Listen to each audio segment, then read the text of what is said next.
Okay, well, I hope y'all are holding up well with the quarantine and the lockdown. I seem to be getting by okay myself. It's a little paper I'm going to offer today on the Aristotelian picture of how we become good. The mechanism is sometimes called habituation. In Greek, it's ethismos, and um, the question I want to look into is just how best to understand this process. Title of the paper is Habituation and Awakening to the Good. So without further ado, let me jump in.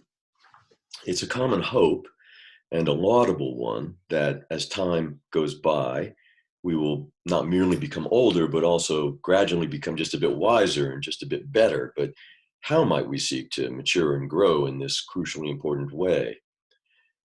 Another common and I think equally laudable hope is that future generations will have at least as much decency and at least as much wisdom as we and our contemporaries have managed to muster. But what can we do as uncles and aunts or mothers and fathers or teachers or neighbors to help children um, become the good people that we hope they'll become?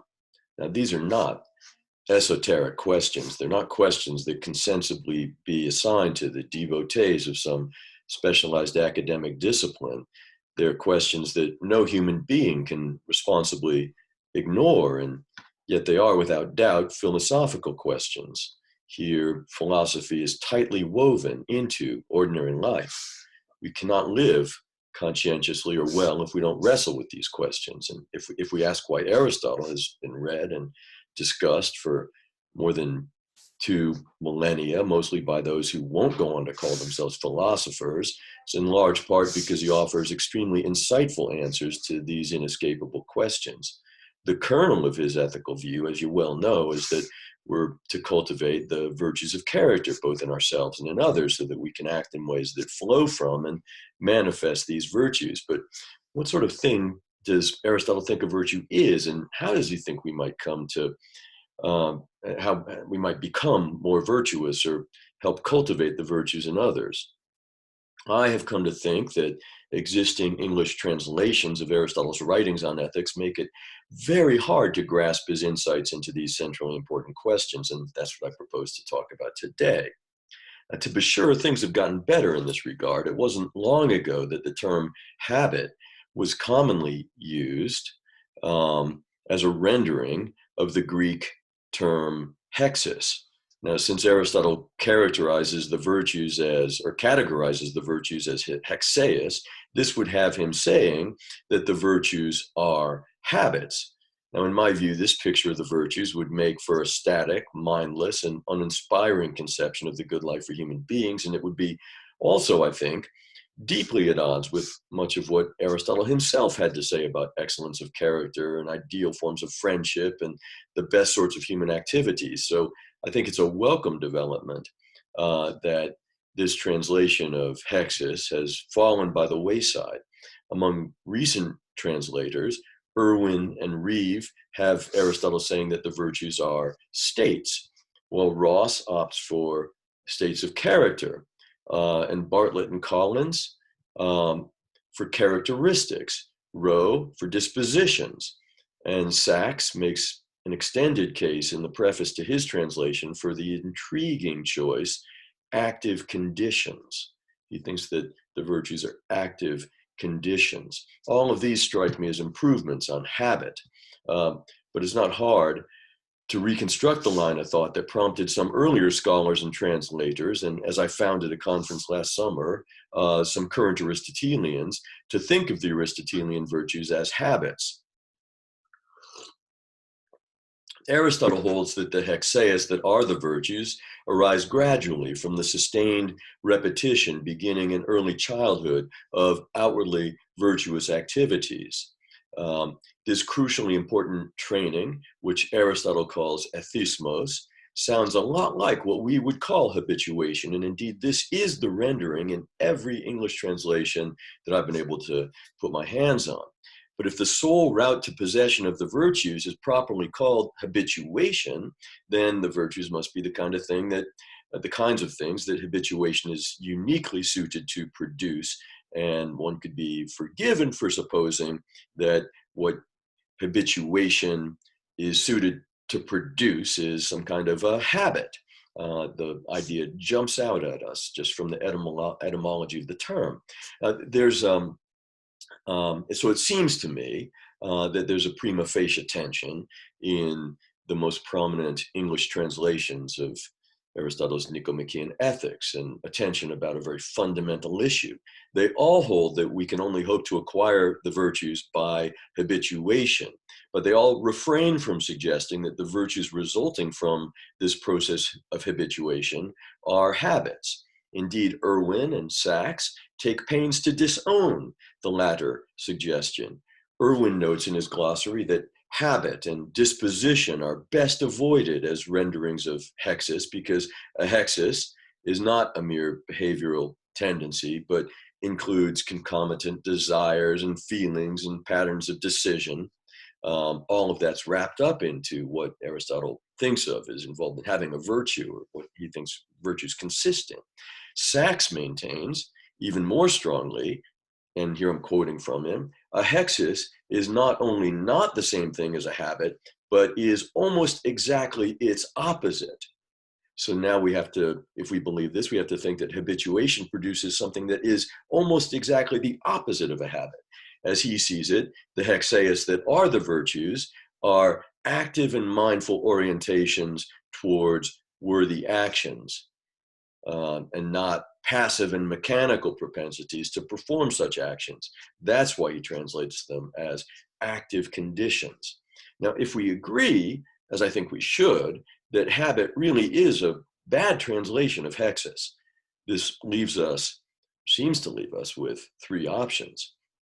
First, we can reject the orthodox translation of ethismos as habituation, and thereby affirm that neither habits nor habituation have a central role in Aristotelian ethics.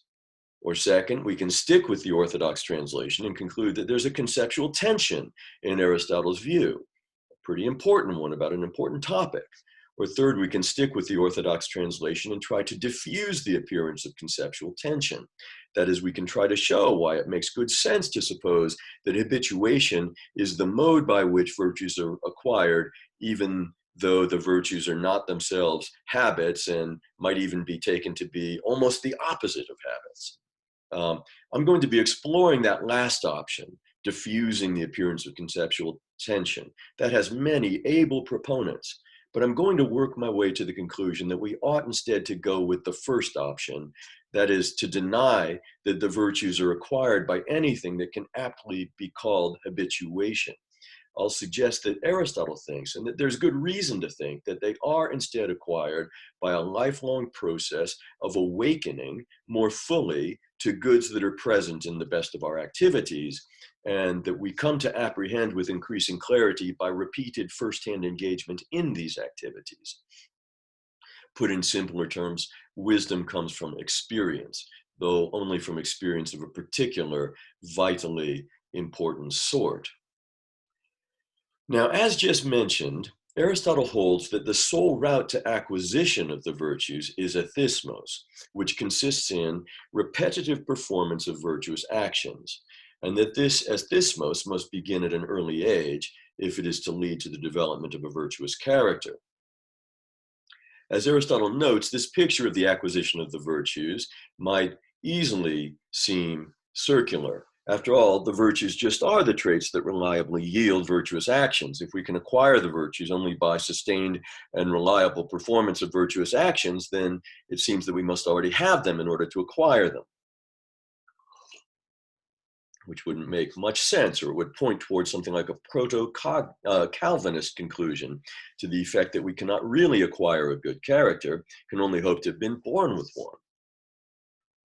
Now, Aristotle attempts to diffuse this circularity by noting that actions are called virtuous in two senses. They're virtuous in what might be called the outward sense, if considered in their external aspect, they're the sorts of actions that a virtuous person would do. And they're virtuous in what might be called the inward sense, if they actually proceed from and express a virtuous character. In order to meet this latter condition, Aristotle explains, an action must be chosen from knowledge of its fineness in itself, and this appreciation of fineness must arise from a firm and unchanging character. It would be damningly circular to suppose that the virtues are acquired by performing actions that are virtuous in the inward sense, since such actions require that one already possess the virtues. But there's nothing circular about holding that we acquire virtues by repeated performances that are virtuous in the outward sense. And this, Aristotle says, is the view that he favors. Now, if outwardly virtuous actions are to give rise to the virtues, they must gradually come to be performed from a deeper appreciation of the fine or noble, or maybe better, the beautiful. The Greek term is, or phrase is tokalon, in human action. The role of ethismos, understood as repetitive engagement in outwardly virtuous behavior, must then be to foster this sort of appreciation. Presumably, the thought is that we can gain a special sort of insight into the fineness of virtuous actions only from the participant perspective, by engaging repeatedly in these actions and attaining an immediate appreciation of their fineness. For instance, a young child might be told that friendship is of great value, and that child might sincerely believe what she's been told, but she won't know the value of friendship, rather than, say, justifiably believing the true proposition that it has value, until she enters into an actual friendship and comes to appreciate its value directly from the participant perspective, which is the only perspective from which this goodness can be seen. As Miles Burniet puts it in his justly influential essay on the topic, here quoting, it turns out that Aristotle is not simply giving us a bland reminder that virtue takes practice. Rather, practice has cognitive powers, in that it is the way we learn what is noble and just. The role of habituation is to put the beginner in an engaged and first personal relation to activities that are kalos, right? That is fine or noble or beautiful, so that the child can develop an appreciation of this fineness or beauty. This general interpretive approach to Aristotle strikes me as correct, yet it creates a new version of the just mentioned circularity concern. The current concern is that it would seem to be a cognitive error and not the beginnings of an awakening to the human good for the beginner to see fineness or nobility in her own outwardly virtuous actions, if these actions were not already quickened by at least a glimmer of their fineness. Hence, engaged activity can bring one into a privileged relation to the fine, a relation that permits an awakening to this sort of value only if one's already awake to it, at least to some degree. We might illustrate this point by revisiting the example of friendship. Suppose someone were to come into a relationship that had the outward appearance of friendship, but that was not to any degree enlivened by the sort of appreciation of another person and of the goodness in itself of intimacy with that person that seems essential to true friendship. Suppose instead that this person valued the relationship merely for its usefulness in pursuing self-centered ends. Then the relationship in question would not really be the kind of relationship that we know and value under the term friendship, and it would be a mistake to view it as fine or as good in itself. At best, it would have instrumental value. So the relationship would not, after all, provide an epistemically privileged vantage point on the fine in human action. The lesson of this example is, I think, perfectly general. One essential mark of a virtuous action that it's worthwhile in itself. This is what makes it a fitting constituent of the eudaimon life. To see the value of any virtuous action, truly to see it, one must have at least an intimation, and a veridical one, of this sort of worth. But this sort of worth would not actually be present in an outwardly virtuous action that is chosen solely as useful or as pleasant, and not enlivened in the least by a sense that it falls under the third category of value recognized by Aristotle, that is the fine or the beautiful. Hence, outwardly virtuous actions must emerge from a character that's already somewhat virtuous if they're to provide a privileged occasion for awakening to the fine. Aristotelian ethismos then seems incapable of sparking the development of a virtuous character unless that character has already begun to take root.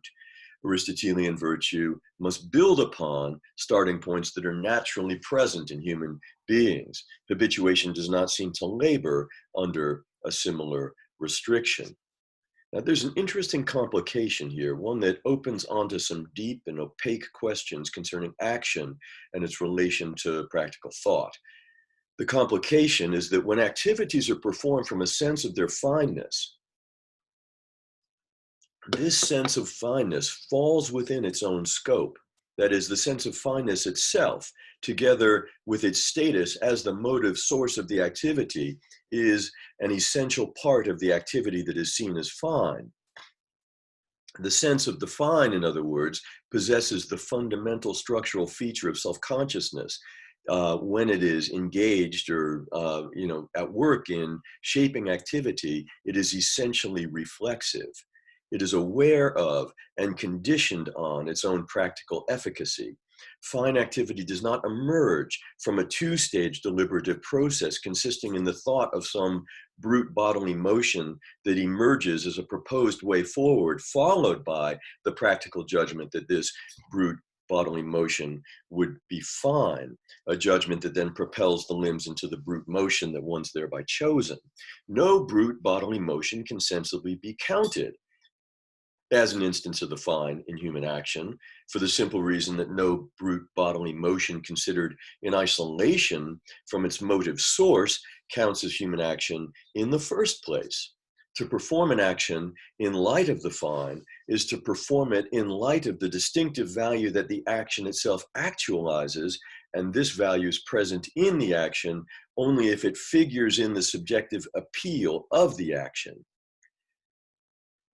Becoming able to do things, that is, acquiring the power of agency, might fruitfully be compared with becoming able to say things, that is, acquiring the power of speech. To become a fluent speaker is to become all but incapable of experiencing words as bare sounds to which it might or might not be possible to attach some coherent meaning, or which it might or might not be sensible to produce with one's mouth. That's not how we experience the words of others. It's not how words appear in prospect as they're lit up for us in midstream of conversation as the thing to say next. The thing to say rises to consciousness, or often more directly, just to the tongue, inseparably bound together with the meaning or communicative intent that saying it would bear. To be propelled forward in the stream of speech in any other spirit is to slip into inanity or nonsense. Similarly, to become a fluent agent is to become all but incapable of experiencing deeds as bare motions to which it might or might not be possible to attach some coherent point or value. That's not how we experience the actions of others. We haven't succeeded in bringing the doings of others into view as doings until we have struck upon a description under which they can coherently be thought to, that those others can coherently be thought to have seen some distinct point or value in the action. And it's also not how we experience our own actions, either when they arise in prospect as something that we might do, or as they body forth in us more, spontaneously in the way that, in a way that's similar to the way words can just sort of roll off our tongue. One way to make clear the indissolubility of performances and the subjective sense of value from which they arise is to note that many of our most common action concepts already partly specify the sense of value from which the actions that exemplify them must arise. When such concepts figure in deliberation, they bring with them a sense of the point of enacting them, or the value of enacting them. To return to our prior example, one's not really befriending another unless one's inspired in prospect by the non-instrumental value of friendship. Likewise, and to take an example that's right here at hand, one's not philosophizing if one's trying to prevail in an argument merely in order to win a bet. And we would have to put in scare quotes the claim that somebody was helping a neighbor if we learned that what he was really doing was trying to set the neighbor up for a swindle by building a certain amount of interpersonal trust. What I've been suggesting is that the non-instrumental goodness of fine activities and the meanings of such action terms as befriending or philosophizing or helping, lending a hand, are learned by engaging in these very activities and seeing their point from the inside. This, I think, is the kind of ethical insight that's supposed to be attained by Aristotelian ethics. It delivers up a kind of ethical comprehension that can be developed only in the engaged and participatory mode, and hence that both underlines and helps to clarify the chasm between what Aristotle calls practical wisdom and the consistent application of any set of propositional truths about what, or principles connecting characteristic or action types with circumstances in which they ought to be performed. I mean, I'm thinking here of something like Kantian maxims that set out regular relations between, circumstances in which you can find yourself and action types that are to be formed in those circumstances. That's the stuff of Kantian practical thinking, but it seems to me that Aristotelian practical thinking has a very different character. So if that's right, ethismos is not an education in the reason-giving force of varying circumstances. To think of it in those terms is to shoehorn it into an alien and distinctively modern conception of practical thinking. If that reading's correct, it has important implications for what it might mean to categorize Aristotle as a naturalist. On this view, the contours and the value of the full expression of our nature can only be seen from the engaged perspective. Hence, Aristotelian naturalism does not imply that those who study human behavior from the outside could thereby arrive at authoritative insights into the human good, the way a botanist might arrive at authoritative knowledge of what it is for some species of plant to flourish. This external conception of Aristotelian naturalism is, I think, a recipe for turning Aristotle into a straw man. So what then is Aristotelian naturalism? Well, if the natural is understood by contrast with that which exists or develops without any need for acculturation, then the Aristotelian virtues clearly are not natural.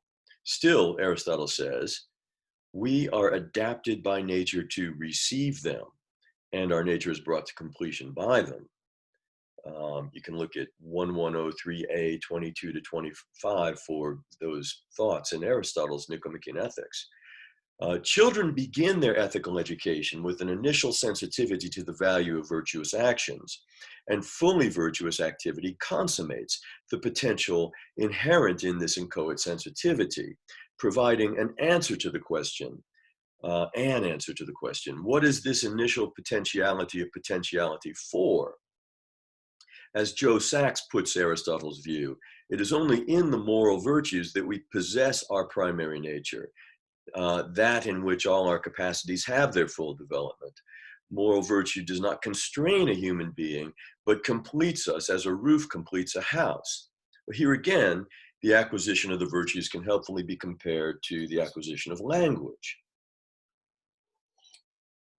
Without a conducive social context and without some concerted effort by elders to foster and guide our development, we wouldn't acquire language. But when we acquire language, the acquisition is not an alteration imposed upon us by an outside agency. It doesn't cause our native properties to be replaced by contrary properties to which we would otherwise have no relation. We have a very definite relation to fully developed linguistic potentialities, a relation that, say, raccoons don't have. Without these capacities, we would be mute. We should understand the development of the hexeus that are the virtues on the same model. A good upbringing takes as its raw materials the native precursors to the virtues, the so-called natural virtues. Doesn't go against the grain of nature. It builds upon intimations of value that are already present in us or that come easily to us. Of course, without concerted effort by elders to raise us well, we wouldn't come to have the virtues. But this process does not cause our native properties to be replaced by contrary properties to which we would otherwise have no relation. We've got a very definite relation to the fully developed virtues, a relation that, again, raccoons don't have to them. Without the virtues, we would be vicious, which is to say, unsociable, uncivilized, and therefore unfit for life in human society. One way to look at ethysmos is this. It is the technique by which each generation inducts the next generation into the activity forms and interactivity forms that constitute the core of its form of life, and that serve as a kind of enacted language with which life narrative and modes of interaction can be authored. As with spoken and written language, so too with the language of action. We're not able to invent new terms of phrase if we haven't become adept in a received language. So we must learn a stock of received phrases if we're to exhibit practical fluency, if that is, our doings are to be intelligible. Yet these structures of intelligibility cannot be inherited in the form of fixed habits, for then we would be junior partners rather than full participants in the ongoing intergenerational human historical task of culture formation. Well, let's round back at this point to the question that we started with, question whether early ethical education is properly understood as a form of habituation. Now, as I hear the term, habituation refers to the repeated performance of behavior in such a way as to give rise to a stable and nearly automatic pattern of repetition, similar behavior. I'll try to show in a moment that Aristotle could not consistently take habituation so understood to be central to ethical formation. But first, I want to suggest that quite apart from the interpretation of Aristotle, it would be misguided to suppose that habituation, so construed, is central to a good upbringing. It's of course true that parents try to inculcate good habits in their children, but this habituation centers on things like hygiene, brush your teeth, or nutrition, eat your greens. Habituation is sufficient here because the desirability of these behavioral regularities is not dependent on their emerging from and expressing a vivid appreciation of their intrinsic value. But when it comes to those actions that might arguably be regarded as exemplifications of tokalon and as components of eudaimonia, parents quite rightly take a very different approach. As soon as it makes sense to guide children in the performance of such actions, it also makes sense to offer guidance concerning how the value of these actions is to be seen. When parents encourage sharing, for instance, they tend to frame it as a way of acknowledging the importance of others.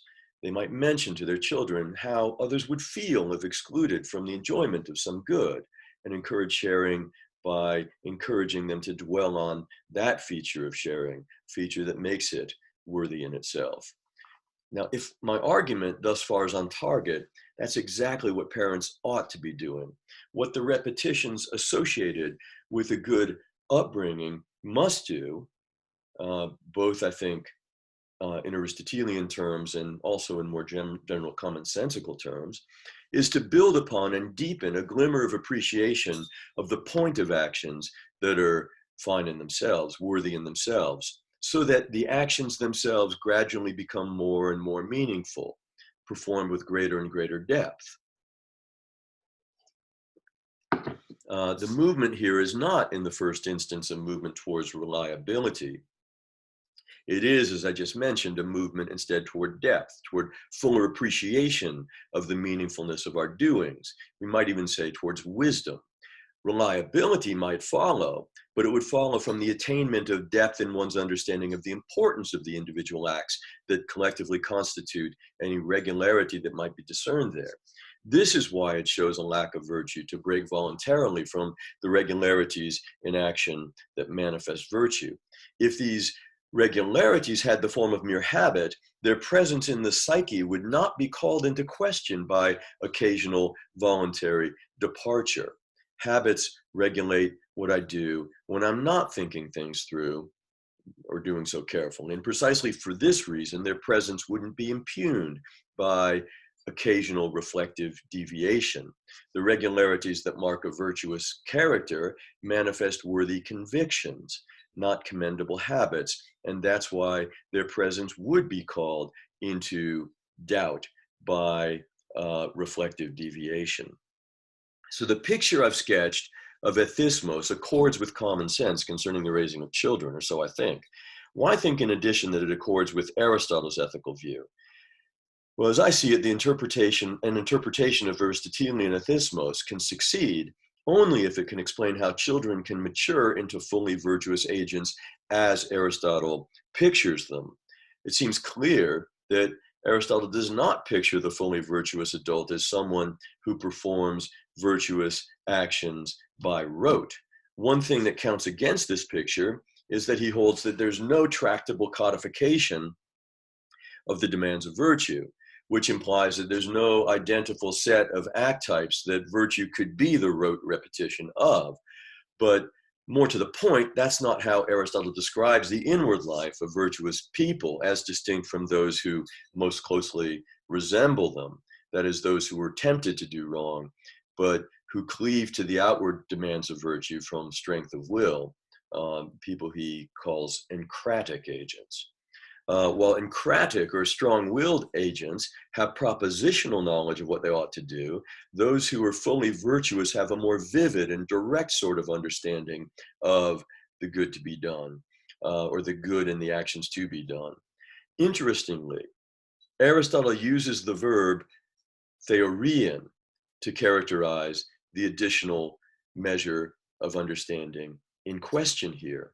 As he puts it, the acratic, the weak-willed person, and if I read him correctly, the encratic or strong-willed person, each of them, quote, has knowledge of what he ought not to do, but is not theorizing it. He's not theorizing his knowledge, while the fully virtuous person theorizes it. I'm there drawing on David Ruchnick's translation in a little essay called What is Theoria of 1146b 31 to 34 in the Nicomachean Ethics. Now, what does that mean? In De Anima, Aristotle tells us that theorein is to episteme, or ordinary knowledge, as being awake is to being asleep. The idea, I take it, is that theorein is fully awakened knowing, involving active appreciation of what is known, rather than merely a sincere propensity to make correct propositional affirmations. That fits nicely with the etymology of the term, which descends from theasthe, which means to see or to behold. And further, it's just what Aristotle says when he describes the deficiency of those who are encratic or acratic. He compares their knowledge to that of those who are asleep or mad or merely reciting words. And he says that the problem is that they have not grown into the words that they're reciting, a process, he notes, that takes time to occur. That's from 1147a 10 to 22. Now, I think it clear that the time-consuming process in question here, the one he's referring to, is precisely ethismos. Recall again that Aristotelian ethismos is supposed to explain how children can arrive at the condition of the fully virtuous person, the condition in which they're able not just to say what ought to be done, but to vividly see or behold, theorein, the goodness of that which ought to be done, and concomitantly to feel no desire to do anything else. This means that Aristotelian ethismos must involve the sort of subjective awakening to the goods realized by one's own unfolding activities that we've been discussing, and that's just the role that my interpretation assigns to it. That's what gives me some confidence in that interpretation. If the virtues of character imply vivid awakeness to the non-instrumental value of the activities in which those virtues are expressed, this provides a way of explaining Aristotle's claim that it is a mark of virtue to take pleasure in acting virtuously. When we're awake to the good of what we're doing, that is, when we're theorizing it, the awakeness not only inspires us to carry forward with the activity, but also consummates the activity with a kind of a savoring of that very activity as it unfolds. The consummation consists in the attainment of a two-way relation to the goodness of that unfolding activity, a relation that is at once practical and contemplative. We're the source of the goodness, that's the practical relation, in the sense that that goodness would not have been actualized in this instance without our conscious responsiveness to its prospect. And we are also the active appreciator of that goodness, grasping it from the engaged perspective that provides the most basic and revealing vantage point upon it. These two relations are not independent of each other. The appreciation of unfolding activity refines our capacity to be the source of the next moments of these very activities, since the appreciation always implicitly looks forward, grasping the current moment of activity, both in terms of what preceded it and in terms of what it promises or opens to. Put another way, our appreciation of what we're doing includes an anticipatory sense of how the activity might unfold in order to fully answer to its potentiality and hence to fully merit the tentative appreciation.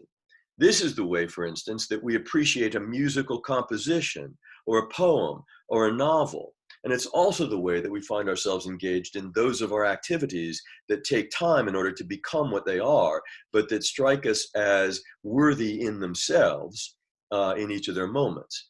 Examples would be our befriendings, our helpings of neighbors, our best conversations, our philosophizing, and so forth. Further, as I suggested earlier, our status as the running source of the activity gets folded into that which we appreciate, since the activity would not be worth appreciating if we were not performing it from a sense of its fineness.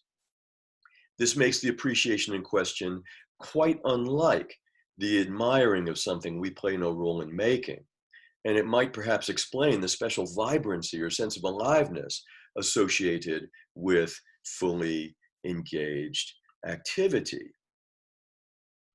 Here, I think we can see more clearly what Aristotle has in mind when he speaks of the special sort of pleasure that accompanies and completes activity, and without which no activity can count as fully complete. The term that's being translated here as complete, incidentally, is teleion, which means literally telos containing. Given the Aristotelian view that the human telos is activity inspired by apprehension of the fine, the interpretive approach we've been taking here permits us to affirm the full measure of this literal meaning. The appreciation in question here is to be thought of as a vivid sense as of the goodness of one's unfolding activity. What it need not involve, and does not typically involve, is an affirmation of the proposition that the activity is good. This latter propositional affirmation is neither necessary nor sufficient for full and vivid appreciation of the goodness. And indeed, it would typically interfere with rather than consummate full engagement in the activity. The vivid sense is instead a deliverance of nous, understood as direct awareness of some element of reality. It is this sort of direct acquaintance with the goodness to be found in our doings that's made increasingly vivid by the experience of engaged activity. And the educative effect of Aristotelian ethismos is, as I understand it, to foster and deepen this sort of awakeness to the good. Now, in his fine essay on Aristotle's conception of how we learn to be good, Miles Berniet attributes to Aristotle the view that habituation has cognitive powers. We heard that quote above or earlier. The view that is that habituation yields insight into the human good that could be attained in no other way. He seems to think as well that the view is quite plausible, Now, I don't think habituation has that power, though I think it plausible that a form of repetition with an outward resemblance to habituation does. The real insight suggested by Aristotle's account of ethismos is that there are crucial ethical truths that can only be seen from the first person agential perspective, and that we grasp more fully as we gain experience from this perspective. And when we know them, which is different from knowing the proposition that they obtain or are in place. It's only by living a human life that one can come to appreciate the contours and the value of the human good in this form of direct acquaintance.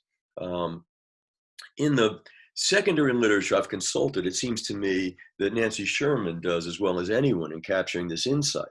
While she too uses habituation as a rendering of ethismos, she characterizes this habituation as critical practice to mark the fact that it involves a progressive effort to reshape one's outlook on the good as encoded in the characteristic desires and pleasures that one has or feels, so as to construe things in a more nuanced and revealing way. In this process, she notes, the learner will not be able to stick mechanically to any pattern of action except the one whose contours are progressively unveiled by the engaged activity itself. As she puts it, becoming sensitive to the circumstances in which action is called for, as well as flexible in one's conception of the requirements of a precept, is all part of practicing virtuous action. That is, one's sense of how to read situations, how best to act, is a work in progress, continually altered by that very practice. This is what makes the practice critical rather than rote. The proper pattern of action can only be seen through the lens of the discerning outlook to which the initial imperfect pattern itself gives rise, and one's sense of the pattern is itself a work in progress. This, it seems to me, is nearly right, though at the risk of sounding like a broken record, I think it counts strongly against the orthodox rendering of ethismos as habituation, since the activity which ethismos is supposed to yield does not exhibit the sort of regularity that habituation seems suited to inculcate. Moral maturity consists not in a fixed regularity, but in a moving target, evolving under the continuous pressure of critical experience. On this approach, ethismos is not a temporary stage of ethical learning decisively left behind as we reach the age of maturity. Now, this strikes me as a genuine insight, and it's also, I think, one that Aristotle makes room for, perhaps just acknowledges when he says that philia, even in its mature form, provides an ongoing school of virtue, something like an egalitarian sequel to the child-elder relation within which we get our start in learning how best to live. As I see things, this lifelong cognitive progressus is not at heart a deepening knowledge that, that is, knowledge that this or that way of acting is best. But neither is it best described as knowledge how, for instance, knowledge how to live. It is, I think, better understood as an activity inspiring knowledge in particular of the good as it appears in human activity. Put another way, it amounts to participatory intuition of the human ergon in concreto, that is, intuition of what we're called to do and to be as seen in the midst of our efforts to answer to that call. In many cases, I think it would be apt to call this participatory intuition love, and to characterize those moved by it as loving what they're doing. Now, this interpretive approach helps to clarify one of the more puzzling and intriguing things that Aristotle says about friendship. As you may recall, he says that those who have come by a proper ethismos to have a virtuous character are able to enter into an especially valuable sort of friendship, a friendship built on mutual appreciation of good character as it shows forth in shared activities. He claims further that such friends theorize, and take pleasure in each other's activities. If we supplement our interpretation, the one that we've set out so far, with the additional thought that first personal awakening to the good permits us to appreciate the good as it emerges in the actions of others whose sensibility we've come to understand and appreciate at first hand, those who have become, in Aristotle's interesting phrase, another oneself to ourself, then we have in place the basic materials for making sense of these intriguing and yet somewhat opaque claims about friendship. Finally, our interpretation provides some helpful starting points for addressing what is perhaps the most notorious interpretive difficulty presented by the Nicomachean Ethics, namely the difficulty of squaring the first 9 books of the work, in which Aristotle sets out a picture of human flourishing as engaged social and political activity, with the last book, where he suggests that the best human activity is solitary contemplation, or theoria, of timeless and unchanging truths. We have seen in brief outline how the active and engaged life itself involves a kind of theoria, a theorizing of the good as it figures in human action. Here, it might help to recall that by Aristotle's lights, there's no way to see the human good except in this piecemeal form, since it does not admit of a tractable codification.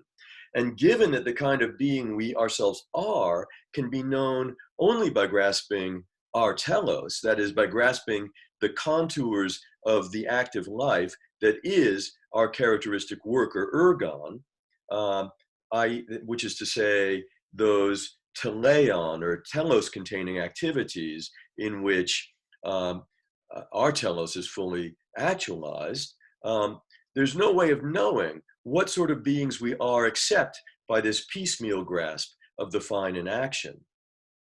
Perhaps then the active life is the life in which we attain the closest approximation to a contemplative grasp of our own nature.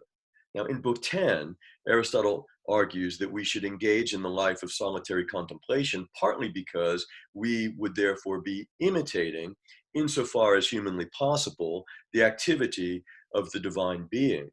For Aristotle, the divine being is a contemplator, and the theoria of the divine being is, quoting his puzzling phrase, an active understanding that is an active understanding of active understanding.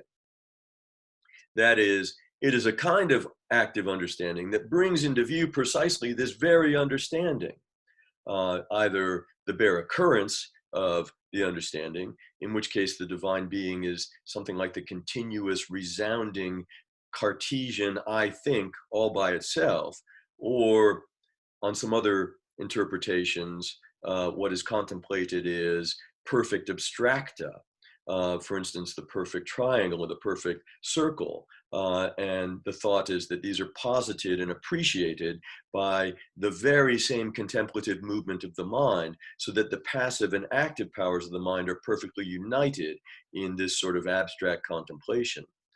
On reflection, it seems that there are 2 different ways in which we, human beings, might seek to imitate the divine being. First, we could have thoughts with the same content as those of the divine being. And second, we could have thoughts with the same structure, the reflexive structure, those of the divine being. Thoughts, in other words, that bring into clarity and self-consciousness our distinctive form of thinking in its own unfolding. Book 10 seems to locate our highest good in the first sort of imitation of the divine being. Perhaps books 1 through 9 can be read as an account of what it would be to imitate the divine being in the second way.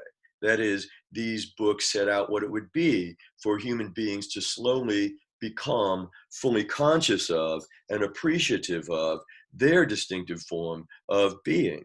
They describe what it would mean for we mere humans to achieve an active understanding that is an active understanding of our distinctive form of active understanding. I hope I've said enough already to indicate, at least in sketchy form, how such a reading of the Nicomachean Ethics might go. But just for clarity, let me reiterate a few of the more crucial elements. The first is that the good life consists in a lifelong, essentially engaged, progressive awakening to the good in human activity. The second is that this awakening is essentially reflexive. That is, it includes itself and its practical efficacy in the birthing and sculpting of activity as part of its own content. The third is that engaged first personal appreciation of the good in human action makes possible and is refined in tandem with an appreciation of the good in the activities of those whom Aristotle characterizes as another oneself or other oneselves. For instance, personal friends, and to a lesser extent, fellow citizens. These second personal and third personal forms of appreciation include an appreciation of how another's sense of the good is bodying forth in and giving completeness to their unfolding activities. All these forms of engaged theorein bring into view the telos of the human being as manifest in those admirable activities that fall within the reach of our direct intuitive understanding. On this approach, the human form of being differs from the divine form of being in that it is not a static and perfect form of being. It is instead a continuous becoming. At its best, this becoming consists in a continuous awakening through engaged experience to the goods that ought to enliven one's life activities. The athismos of childhood, then, is not best understood as a transition to a perfect and unchanging form of being, but as an initiation to a way of life that consists in progressive awakening to one's own calling and progressive and continuous attempts to more fully actualize that calling in one's activities. This way of living requires a special form of practical thinking, a form that sweeps itself in as an integral part of what it finds to be fine, but that views itself in a special, teleologically inflected way. It grasps itself as reaching beyond itself. Its self-apprehension is then a kind of double vision in which it sees itself in light of the higher possibilities latent in or promised by its own current unfolding activities. Put another way, it grasps itself as a becoming that is, or at least ought to be, actively ordered towards the good.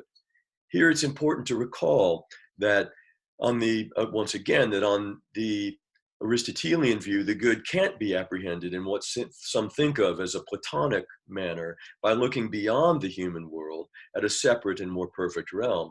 It's grasped instead by apprehending what's most intimate and most lucidly available in the human world, namely one's own unfolding life activity and the life activities of those whom one regards as friends. It's grasped by discerning at least a glimmer of the potentiality towards which these activities are rising. That's not to see something other than these activities, it's to see them for what they really are, since what they really are is a project, whether a failing one or a promising one, to see and actualize the human good. Continuous engagement in this project is what it means, or what it comes to be temporal in the way that human beings are called to be temporal. That is, to make proper use of the brief time one is allotted to live one's life. It is, in other words, what it means to do one's best to slowly become just a bit better and not merely a bit older as time goes by. Thank you very much.